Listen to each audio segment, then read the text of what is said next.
আর যিনি এই বন্যা আটকালেন তিনি হলেন আমার বড় দাদা দশরথ পুত্র রাম।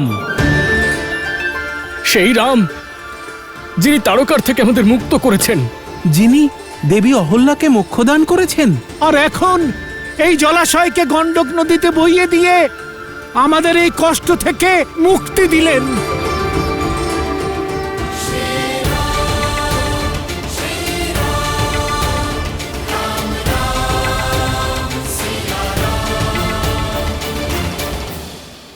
হে শ্রীরাম, আমাদের আপনার মন্দির বানাতে অনুমতি দিন।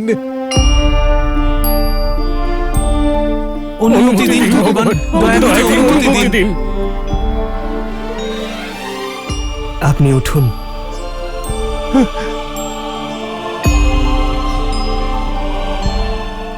আপনারা সকলেই উঠুন।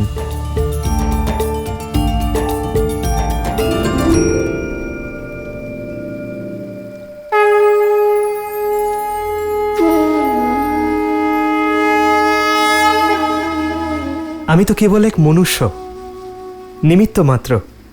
যদি মন্দির তৈরি করতেই হয়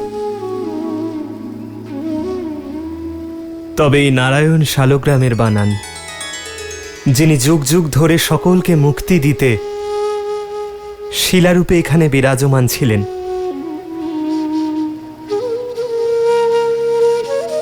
যদি গুরুদেব আমাকে অনুমতি দেন তাহলে আমরা ভগবান বিষ্ণুর মন্দির বানাবো। দশরথ নন্দন শ্রী রামচন্দ্রের জয়। দশরথ নন্দন